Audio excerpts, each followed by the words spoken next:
What if I told you that you're paying a secret tax? One that doesn't show up on any form you've ever seen. Every single year, trillions of dollars disappear into hidden accounts. And guess who's picking up the tab? Through higher taxes. Crumbling schools, roads that never get fixed, healthcare you can't afford. I call it the crime tax. It's the biggest theft in history. And nobody's talking about it. Until now. In this video, I'm going to show you exactly how the system really works. Billionaires hide trillions in offshore accounts while you struggle to pay your bills every month. How the people meant to protect you are actually working for them. The revolving door nobody mentions. And why the biggest criminals in history never spend a single day in prison. This isn't conspiracy. This is documented, exposed. And I have the receipts. By the end of this video, you'll see exactly why you've been losing a game you didn't know you were playing. Stay with me. This is going to change everything.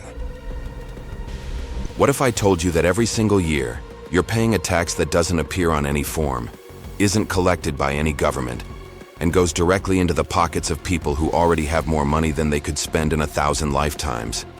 Would you believe me? More importantly, would you be angry? This is the hidden tax system that nobody talks about, and understanding why billionaires pay less taxes than you will change everything you thought you knew about money. Here's the thing. While you're filling out your tax returns, double-checking every deduction, and making sure you don't accidentally underpay by a few dollars, there's a parallel universe operating right alongside yours. In that universe, the ultra-wealthy have built an elaborate system where billionaire wealth hiding isn't just tolerated, it's the entire business model. We're talking about trillions of dollars, not millions, not billions, trillions. Every single year, an estimated $8 to $12 trillion sits in offshore accounts, shell companies, and financial structures specifically designed to be invisible. This is how billionaires avoid taxes while you pay more every single year. And here's what nobody tells you. You're the one picking up the tab. Stay with me on this one, because what you're about to discover about billionaire tax secrets might fundamentally change how you see the financial system. I call it the crime tax. It's the hidden cost transferred directly to ordinary people when the wealthy refuse to contribute their fair share. Think about it for a second. When billionaires move their fortunes to the Cayman Islands, or route their income through a maze of anonymous corporations in Delaware, that money doesn't just vanish into thin air. The roads still need to be built, the schools still need teachers, the hospitals still need funding. So who pays? You do. This is the reality of billionaires versus middle-class taxes. Through higher taxes, reduced public services, crumbling infrastructure, and an economy that works harder every year to squeeze more out of people who have less. Understanding tax inequality explained in these terms reveals why rich people taxes work so differently from yours. You've probably felt this, right? That sense that no matter how hard you work, the system seems rigged against you. That feeling isn't paranoia, it's pattern recognition. It's your instinct telling you that how the rich avoid paying taxes creates real consequences for everyone else. Now, before you think this is some kind of conspiracy theory rant, let me be absolutely clear about something. This isn't happening in the shadows. This isn't some secret cabal meeting in underground bunkers. Tax evasion by billionaires is documented. It's studied by economists at the world's most prestigious universities. It's been exposed by massive journalistic investigations like the Panama Papers and the Pandora Papers. We have the receipts. We have the names. We have the account numbers. The architecture of financial crime isn't hidden. It's hiding in plain sight, dressed up in the language of sophistication and legitimacy. Billionaire taxes aren't low by accident. They're low by design. And here's perhaps the most disturbing part of all.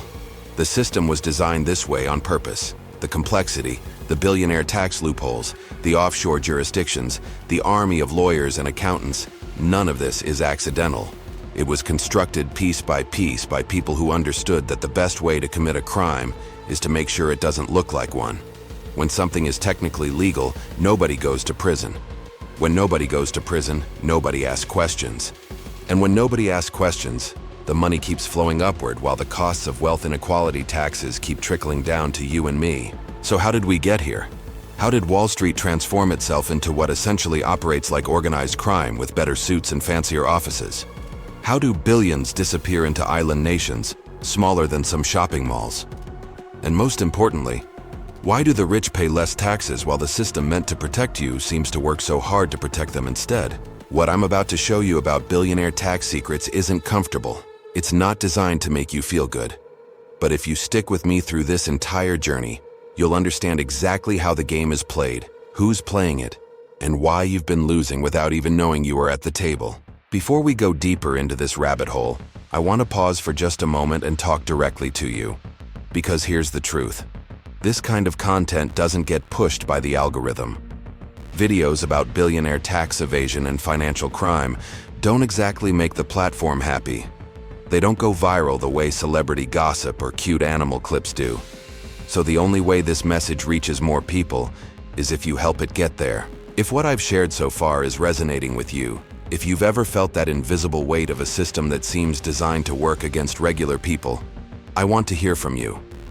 Drop a comment below and tell me, have you ever looked at your paycheck, at how much gets taken out, and wondered why it feels like you're carrying more than your fair share? Have you ever felt that frustration of playing by all the rules while suspecting that others aren't playing by any? Your story matters here. Your voice matters. Because when we share these experiences, we realize we're not alone in seeing what's happening. And look, I know everyone asked for likes and subscriptions, and it can feel repetitive. But I want to be honest with you about why it actually matters for content like this. When you hit that like button, you're not just giving me a digital high five. You're telling the algorithm that this topic deserves attention. You're helping this video reach someone else who needs to understand how the game is being played. And when you subscribe and turn on notifications, you're joining a community of people who refuse to look away from uncomfortable truths. That's how we build something here. That's how we create a space where these conversations can actually happen. So if you believe this kind of information should be out there, if you think more people need to understand the crime tax they're paying without even knowing it, take 2 seconds right now. Like, subscribe, and leave a comment telling me what part of this hit you the hardest. I read every single one, and honestly, your responses shape the direction of future videos. Now with that said, let's get back into it, because we've only scratched the surface. Let me share something with you that completely changed the way I see the financial world. There's an unspoken rule that operates behind the scenes of every major economy, and once you understand it, you'll never look at the news the same way again. Here it is. If you rob a bank with a gun, you'll spend decades in prison. But if you're a bank and you rob millions of people with a pen, you pay a fine and keep operating. That's not cynicism. That's not exaggeration. That's the documented reality of how white-collar crime actually works in America and around the globe. Now I want to go even deeper into this subject, because understanding the mechanics is what separates people who just feel angry from people who actually see the truth behind the curtain.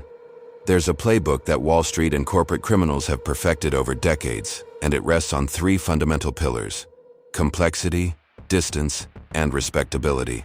These 3 elements work together like a shield, making it nearly impossible for ordinary people to understand what's happening, for prosecutors to build cases, and for the public to feel the same outrage they would about a street crime. Let's start with complexity.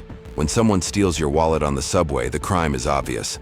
There's a victim, there's a perpetrator, and there's a clear moment when the wrong occurred. But when financial crimes happen, they're wrapped in layers of technical jargon, mathematical formulas, and legal structures that would take a team of experts months to untangle. This isn't accidental. The complexity is the camouflage. When a bank creates a derivative product based on subprime mortgages, packages it with thousands of other risky assets, gets a rating agency to stamp it as safe, and then sells it to pension funds that manage retirement savings for teachers and firefighters, where exactly is the crime? Who exactly committed it? The transformation from straightforward theft into sophisticated financial engineering is deliberate. It's designed to create confusion, to make accountability nearly impossible, and to ensure that even when things collapse catastrophically, nobody can point to a single moment and say that's when the law was broken. The second pillar is distance. Traditional crimes happen face to face. You can see the harm you're causing. You watch the fear in someone's eyes. But white-collar crime creates massive gaps between the decision-makers and the victims.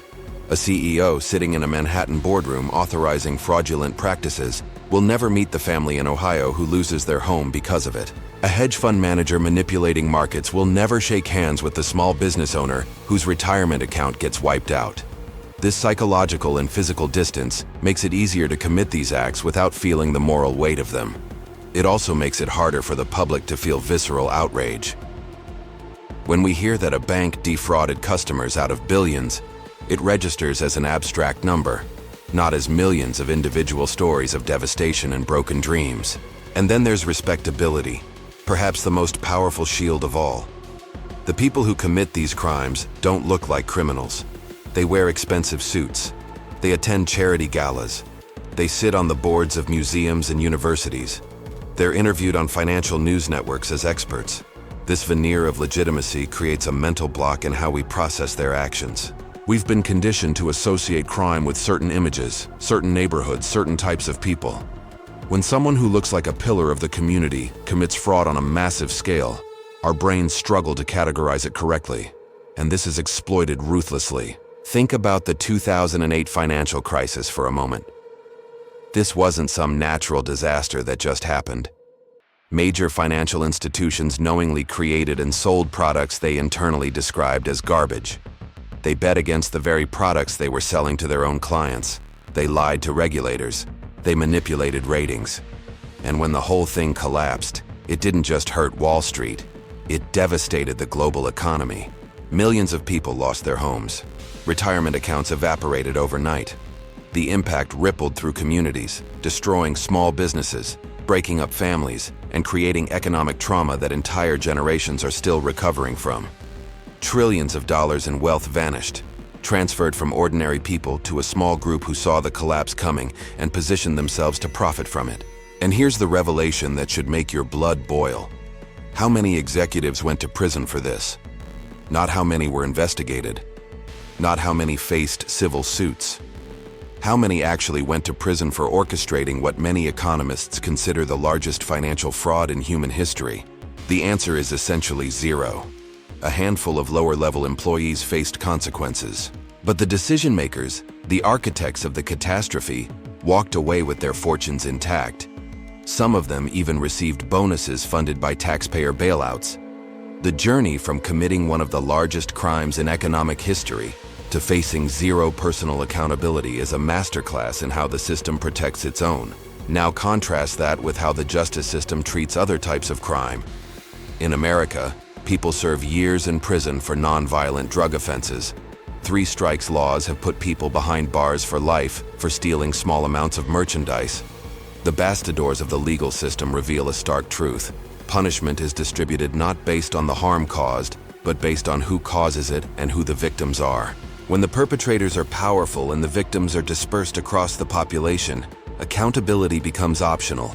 This isn't just about fairness in some abstract sense. This disparity in consequences creates incentives. When you know that the worst-case scenario for committing massive fraud is a fine that amounts to a small percentage of your profits, the decision becomes purely mathematical. The potential gains outweigh the potential losses, so the rational choice, from a purely self-interested perspective, is to keep pushing the boundaries. This is why these behaviors repeat themselves. It's not that bankers and executives are uniquely evil. It's that the system has created a structure where crime pays, and pays extraordinarily well. If any of this is hitting home for you, if you're starting to see patterns you hadn't noticed before, drop a comment and just write, "Now I see it." I want to know how many of us are waking up to this reality together. Now I want to go even deeper into this subject, because once you understand where the money actually goes, the entire picture starts to make a different kind of sense. We've talked about how the crimes are committed and why the perpetrators rarely face consequences. But there's a crucial piece missing from this puzzle. Where does all that money disappear to? Because trillions of dollars don't just evaporate. They go somewhere. And that somewhere is a network of places specifically designed to make wealth invisible. Picture this for a moment. There are tiny islands in the Caribbean, some with populations smaller than a single neighborhood in any major American city, that hold more money in their financial institutions than entire industrialized nations produce in a year. The Cayman Islands, a British territory with around 70,000 residents, is home to more than 100,000 registered companies and holds assets estimated in the trillions. That's not an accident of geography or a miracle of economic development. That's architecture. That's a system built with one purpose: to help the wealthy hide their money from the rest of the world. But here's where the hidden truth gets even more interesting. When most people think of tax havens, they imagine distant tropical islands with palm trees and secretive bankers. And yes, those places exist and play a major role in this game. But one of the largest tax havens in the world isn't some exotic location. It's Delaware, a tiny state in the United States that has become a global destination for anyone wanting to create anonymous shell companies with virtually no questions asked. You can set up a corporation in Delaware without revealing who actually owns it, without disclosing what it does, and without leaving any meaningful trail for investigators to follow. More than 1 million business entities are registered there, many of them existing only on paper as vehicles for moving money around invisibly. The transformation of a small American state into a haven for financial secrecy is one of those revelations that most people never hear about. And Delaware isn't alone on American soil. Nevada, Wyoming, South Dakota. These states have all crafted laws specifically designed to attract wealth by promising discretion and minimal oversight. The United States, while publicly criticizing tax havens abroad, has quietly become one of the most attractive destinations for people looking to hide assets. The irony would be almost funny if the impact wasn't so devastating. Now let me explain how the actual mechanism works, because the concept of shell companies sounds abstract until you see it in action. Imagine a billionaire who wants to hide $100 million from tax authorities. They don't just wire the money to a bank in the Caymans and hope nobody notices. Instead, they create a company in Delaware that owns a company in the British Virgin Islands, that owns a company in Luxembourg, that owns a trust in the Cayman Islands, that holds accounts in Swiss banks managed through Singapore. Each layer adds complexity. Each jurisdiction has different laws about what information must be disclosed and to whom. By the time investigators try to trace the money back to its actual owner, they're navigating a labyrinth designed by some of the most expensive legal and financial minds in the world. The journey from point A to point B becomes essentially impossible to map without cooperation from every single jurisdiction involved. Cooperation that rarely happens. This brings us to one of the most important bastidors moments in recent history: the Panama Papers leak in 2016 and the Pandora Papers that followed in 2021. These weren't conspiracy theories or speculation. These were actual internal documents from law firms and financial service providers who specialize in creating these hidden structures. Millions of files, exposed, showing exactly how the system works, who uses it, and which institutions help make it happen. The revelations were staggering. Heads of state, billionaires, celebrities, criminals, all using the same networks of offshore companies and secret accounts. The scale was almost incomprehensible. We're talking about trillions of dollars hidden from public view, money that should have been taxed, money that could have funded schools and hospitals and infrastructure in countries around the world. And here's what really shifted my mentalidad about this whole thing. When you look at who creates these structures, who sets up the shell companies and manages the offshore accounts, you don't find shadowy figures operating out of basements. You find the most respectable names in global finance: major banks, prestigious law firms, accounting giants whose names you'd recognize instantly. These aren't fringe operators. These are the pillars of the financial establishment, and they've built entire divisions dedicated to helping wealthy clients minimize their tax obligations through elaborate offshore arrangements. The same institutions that advertise themselves as trustworthy stewards of your retirement savings are simultaneously running sophisticated operations to help billionaires avoid contributing to the societies that made their wealth possible. The decisions being made in those boardrooms and law offices have consequences that ripple across the entire global economy. Every dollar hidden offshore is a dollar that doesn't get taxed. Every dollar that doesn't get taxed is a dollar that doesn't fund public services. And every dollar that doesn't fund public services is a dollar that you and I end up having to make up for through higher taxes on our own income, or through reduced services, or through crumbling infrastructure that nobody seems to have the budget to fix. The connection between that shell company in the Caymans and the pothole on your street might seem distant, but it's real. It's direct, and it's by design. If this is starting to change how you see the financial world, if these revelations are connecting dots you hadn't connected before, drop a comment and write, "Follow the money," because that's exactly what we're doing here, and knowing we're on this journey together makes all the difference. But here's the question that should really keep you up at night. If we know where the money goes and how the crimes are committed, why does the system allow it to continue? We have laws. We have regulators. We have entire government agencies whose job is supposedly to protect the public from financial predators. So why does this keep happening? Why do the same patterns repeat decade after decade? The answer lies in something called regulatory capture. And once you see it, you'll understand why waiting for the government to fix this problem is like asking the fox to guard the henhouse. Let me paint you a picture. Imagine you're a young lawyer or economist and you get a job at a regulatory agency like the Securities and Exchange Commission or the Department of Justice. Your job is to investigate financial crimes, to hold Wall Street accountable, to be the sheriff keeping the streets safe. You work hard. You learn the system inside and out. You understand exactly how these complex financial schemes work. And then, after a few years, you get a phone call. It's from one of the big banks or hedge funds you've been investigating. They want to offer you a job. The salary? 5 times what you're making now, maybe 10 times. Suddenly you're faced with a decision that will define your entire career trajectory. And here's the hidden truth that nobody talks about. Almost everyone takes that offer. This is what's called the revolving door, and it's one of the most corrosive forces in American governance. The people who are supposed to regulate Wall Street end up working for Wall Street. The people who are supposed to prosecute financial crimes end up defending the criminals. And the people who write the laws governing the financial industry end up being paid by that industry to write those laws in ways that benefit their future employers. The transformation from public servant to private profiteer happens so smoothly, so quietly, that most people never even notice it's occurring. But the impact is enormous. When a regulator knows that their future 7-figure salary depends on maintaining good relationships with the companies they're supposed to be policing, how aggressive do you think they're going to be in their enforcement? When a prosecutor understands that the same executives they might put in prison today could be signing their paychecks tomorrow, how vigorously do you think they'll pursue those cases? The decisions made in these moments of career calculation ripple outward and affect millions of lives. Cases that should be brought aren't. Regulations that should be strict get watered down, and the entire system gradually shifts to serve the interests of the people it was designed to constrain. And it's not just about individual career moves. There's a much more systematic machinery at work here, and it operates through lobbying. The financial industry spends more money lobbying Congress than almost any other sector. We're talking hundreds of millions of dollars every single year, flowing directly from Wall Street into the political system.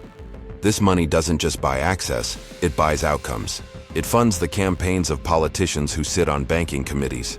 It pays for armies of former congresspeople and staffers who now work to shape legislation on behalf of their corporate clients. The bastidors of how laws actually get written would shock most Americans if they could see it clearly. Here's how it works in practice. A bank wants a particular regulation changed or eliminated. They hire a lobbying firm staffed with people who used to work in Congress, who still have relationships with current members and their staffers. Those lobbyists draft the actual language they want to see in the law. They present it to friendly legislators who introduce it as their own. They organize campaign contributions to ensure those legislators get re-elected. And when the law passes, it contains exactly the loopholes the bank wanted, written in the exact language the bank's lawyers prepared. The public never sees this process. They just see the final result. Another law that somehow always seems to benefit the powerful at the expense of everyone else. The concept of regulatory capture describes what happens when this process reaches its logical conclusion. An agency that was created to regulate an industry becomes effectively controlled by that industry. The regulators start seeing the world through the eyes of the people they regulate. They adopt their priorities, their perspectives, their definition of what's reasonable and what's excessive. They stop asking whether the industry is serving the public interest and start asking whether the regulations are being too burdensome on the industry. The entire mentalidad shifts, and what was supposed to be a watchdog becomes a lapdog. This isn't speculation or conspiracy thinking. Academic researchers have documented this phenomenon extensively. You can trace the career paths. You can follow the money. You can read the internal communications that get released during lawsuits and investigations. The revelations are consistent and damning. The financial regulatory system in America has been largely captured by the interests it's supposed to control. And this capture explains why, despite law after law being passed after each financial crisis, the fundamental problems never get solved. The laws get written with escape hatches. The enforcement gets defunded. The penalties get reduced to cost of doing business levels. And the whole cycle continues. Think about what this means for the concept of accountability. When the same people move fluidly between writing the rules, enforcing the rules, breaking the rules, and defending those who break the rules, the very idea of a fair system becomes almost meaningless. The jornada from citizen to regulator, to industry executive to lobbyist and back again, creates a closed loop where the public interest simply has no seat at the table. The game is being played, but you and I aren't even in the room where it happens. If this is starting to feel like the pieces are finally coming together, if you're seeing connections you didn't see before, drop a comment below and write, "The system is captured," because naming what's happening is the first step toward changing it. So let's bring this whole conversation back to where it actually matters, your life. Because everything we've discussed so far, the offshore accounts, the shell companies, the captured regulators, the revolving doors, might feel like it's happening in some distant world that doesn't touch you. But here's the truth that changes everything. Every single dollar that a billionaire hides is a dollar that gets taken from somewhere else. And that somewhere else is the school your kids attend, the hospital you go to when you're sick, the roads you drive on every day, and the retirement you're counting on being there when you need it. This is what I call the crime tax, and it's the most regressive tax in existence because you never even see it on your pay stub. It doesn't show up as a line item. No politician campaigns on it, but you pay it every single day of your life. When the ultra-wealthy move their fortunes offshore and avoid contributing their share to society, governments don't just shrug and accept less revenue. They make up the difference. And how do they make it up? By taxing the people who can't afford armies of lawyers and accountants to hide their money. By taxing people like you and me, who have our income reported automatically, who can't create shell companies in Delaware, who pay what we owe because we have no other choice. Let me put this in concrete terms so you can feel the real impact of what we're talking about. Economists estimate that tax evasion and aggressive avoidance by the wealthy costs the United States government somewhere between $500 billion and $1 trillion every single year. Think about that number for a second. With that money, you could fully fund universal pre-kindergarten for every child in America. You could eliminate student loan debt entirely. You could rebuild crumbling infrastructure across the country. You could ensure that no senior citizen has to choose between buying medication and buying food. These aren't fantasy programs. These are basic investments in society that other developed nations manage to provide. The only reason America can't seem to afford them is because a significant portion of the wealth that should be funding them has been siphoned off into the shadows. And here's where the hidden truth gets even more personal. When you look at your paycheck and see how much gets taken out, when you feel that frustration of working hard and still struggling to get ahead, part of that burden exists because someone else isn't carrying their weight. The tax code has been deliberately structured over decades to shift the burden away from wealth and onto labor. Income from working gets taxed at higher rates than income from investments. Billionaires can borrow against their assets and live lavishly without ever realizing taxable income. Meanwhile, every dollar you earn from your job gets tracked, reported, and taxed before you ever see it. The decisions that created this system weren't accidents. They were deliberate policy choices made by people who knew exactly who would benefit and who would pay the price. The cycle this creates is vicious and self-reinforcing. Less tax revenue from the wealthy means less money for public services. Less money for public services means worse schools, fewer opportunities, crumbling communities. Worse schools and fewer opportunities mean it's harder for ordinary people to build wealth. And as ordinary people struggle to get ahead while the rich get richer, the inequality gap widens. The wealthy then use their growing fortunes to further influence the political system, ensuring that the laws continue to favor them. And the whole thing spirals, year after year, generation after generation. Consider what this means in your daily reality. That pothole that never gets fixed? Part of the reason is that the money that should fix it is sitting in a bank account in Switzerland. That teacher in your kid's school who has to buy classroom supplies out of their own pocket? Part of the reason is that public education is chronically underfunded while fortunes grow untaxed in the Caymans. That relative of yours who can't afford their insulin? Part of the reason healthcare costs keep rising is that the public systems that could provide alternatives are starved of the resources they need. The giornata from hidden offshore account to your everyday struggles isn't abstract. The connections are real, documented, and devastating. I want you to sit with this for a moment, because the transformation in understanding this creates is profound. You're not struggling because you don't work hard enough. You're not falling behind because of personal failures. You're operating in a system that was designed to extract wealth from people like you and concentrate it in the hands of people who already have more than they could ever spend. Every time someone says we can't afford universal healthcare or free public college or better infrastructure, remember that the money exists. It's just been hidden, sheltered, and protected by a system that values the wealth of billionaires more than the well-being of everyone else. The impact on communities across America has been devastating.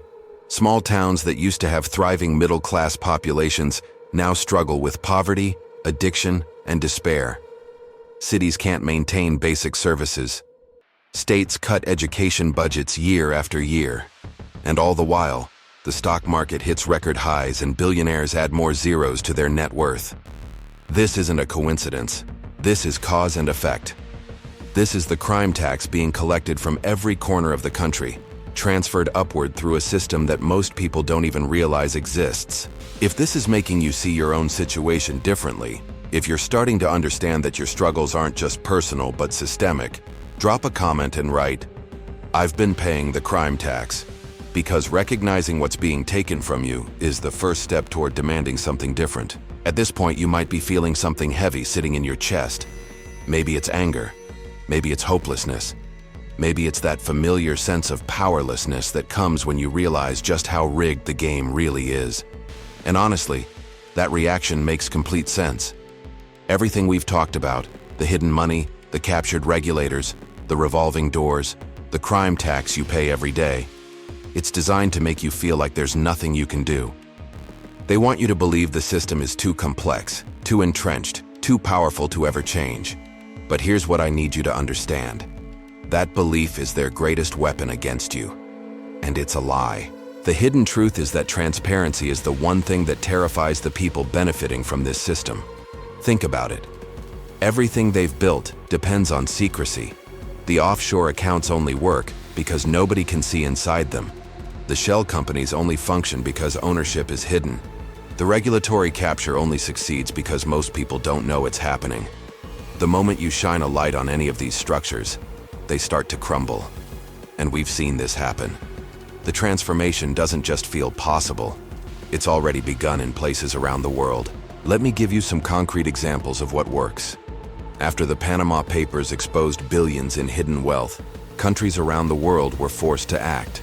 More than 150 nations signed on to automatic exchange of tax information, meaning banks in one country now share account data with tax authorities in another. This might sound technical, but the impact has been enormous. Suddenly, hiding money in Switzerland or Luxembourg isn't as easy as it used to be. Suddenly, there are actual consequences for secrecy jurisdictions that refuse to cooperate. Billions of dollars that were previously invisible have been brought into the light, and governments have recovered substantial revenue that was being stolen from their citizens. The power of public exposure cannot be overstated. When the Pandora Papers dropped, revealing the hidden wealth of world leaders and billionaires, it didn't just make headlines for a few days and disappear. In some countries, it led to actual political consequences. Leaders faced investigations. Laws were changed. The bastidors of financial secrecy, once exposed, became politically toxic. People who had operated with impunity for decades suddenly found themselves explaining their offshore structures to journalists, prosecutors, and angry constituents. This is proof that the system can be challenged. The decisions that created these structures were made by humans, and different decisions can unmake them. And here's where your role in this giornata becomes crucial. You might feel like an ordinary person can't possibly make a difference against such powerful forces, But that's exactly the mentalidad they want you to have. In reality, the system depends on your disengagement. It relies on you feeling too overwhelmed or too cynical to pay attention. Every time someone decides the system is too corrupt to bother with, the people running that system win. But when citizens start paying attention, start asking questions, start demanding transparency from their elected officials, the calculus changes. Voting is the most obvious tool you have, but it only works when it's informed. Knowing which candidates take money from the financial industry, understanding which politicians have pushed for transparency versus those who've enabled secrecy, recognizing the connection between campaign contributions and legislative outcomes. This knowledge transforms your vote from a ritual into a weapon. And beyond voting, there's the power of attention. When you share information like this, when you talk about these issues with people in your life, when you refuse to accept that this is just how things are, you become part of a broader awakening that the system cannot survive. The revelations we've discussed aren't just academic information, they're ammunition. Every person who understands how the crime tax works is one more person who won't accept empty promises from politicians funded by the very interests they claim to oppose. Every citizen who grasps the mechanics of offshore evasion is one more voice demanding that the loopholes be closed. The impact of informed citizens organizing around these issues has historically been the only force capable of challenging concentrated wealth and power. It happened during the Progressive Era. It happened during the New Deal. And it can happen again. Let me leave you with something to sit with. The system isn't broken. It's working exactly as designed by and for the people who benefit from it. But here's the thing about systems built by humans. They can be rebuilt by humans. Every law that creates a loophole can be rewritten. Every captured agency can be reclaimed. Every revolving door can be closed. The question isn't whether change is possible. The question is whether enough people will wake up, pay attention, and demand it. If you're feeling something shift inside you right now, if this conversation has moved you from hopelessness towards something that feels more like determination, drop a comment and write, "What's built can be rebuilt," because that mindset is where real change begins. If you're still here, if you've stayed with me through all of this, then you're not the kind of person who looks away from uncomfortable truths. And that says something about you. This conversation we've had today, about the hidden system, the crime tax, the machinery that operates in the shadows, it's not easy to sit through. Most people would have clicked away the moment things got uncomfortable. But you didn't. You stayed because something in you knows that understanding how the world really works is worth the discomfort. So here's what I want to say to you directly. If this kind of content is what you've been looking for, if you want to keep pulling back the curtain and seeing what's actually happening behind the scenes of our economy and our society, then subscribing to this channel is how you make sure we stay connected. I'm going to keep making videos like this one, digging into the stories and systems that most people never talk about. And I'd love to have you along for the journey. And if anything in this video resonated with you, if it made you think differently, if it connected dots you hadn't connected before, if it gave words to something you felt but couldn't quite articulate, go ahead and hit that like button. It's a small thing, but it genuinely helps this message reach more people who need to hear it. Now I'd love to hear from you. If you made it all the way to the end, drop a comment and just write, "I stayed till the end." Let me know you're out there. Let me know this landed. Because building this community, knowing there are people who actually care about these issues, that's what keeps me going. There's a video right here that goes even deeper into one of the threads we touched on today. If you're ready to keep going, click on it, and I'll see you there.